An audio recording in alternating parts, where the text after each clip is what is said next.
am author and historian Janelle Molony, author of Immigrant Tales of the Platte River Raids, which details events occurring July 12, 13, and 14 of 1864 that involves the Deer Creek Station here in Glen Rock, Wyoming.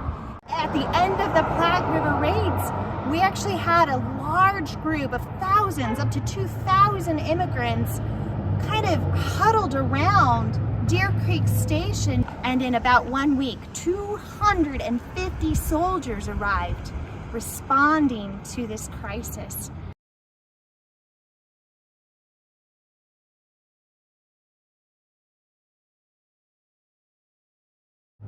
When Josiah rallied up his troops, or his impromptu aid to go find Fanny, he actually was part of these expeditions to try and get information from the local Plains Indians. There was bands of Indians that weren't part of anything, and they were being shaken down and investigated for their involvement, and maybe they had nothing to do with it. So there was some retaliatory responses and major dislike for the soldiers coming out this way.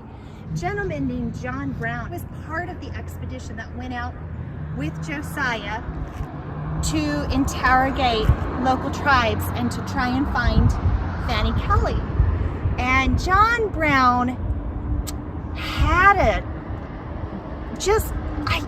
he was trigger happy is what I would say. He was ready to pick a fight. So when they got to a group of Indians that they wanted to ask questions of, they weren't going to do that very comfortably or easily.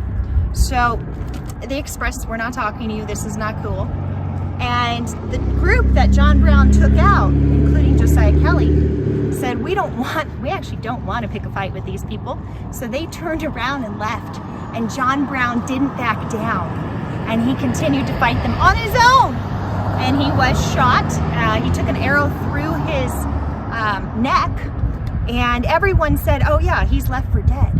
So they actually went back out to go see if they could collect his body the next day. And when they found him, he was still alive. And they found that arrow in his throat, and they said, okay, well, let's take that arrow out and we'll give you a sip of water. And they gave him water, and it went down his throat and out the side. And he died out there. And now we have I think it's Brown Spring or Brown Creek that's out there, which is in the area of where he was initially buried. I find it interesting that they didn't bring him home right away. They still had more work to do on their expeditions. So they took out his innards, filled it with salt, buried him under sand, kind of like a we'll be right back kind of thing. They went out, continued their expedition, and on the way home, came and picked him up, and he was sort of preserved in that condition, brought him back to Deer Creek, and buried him with military honors.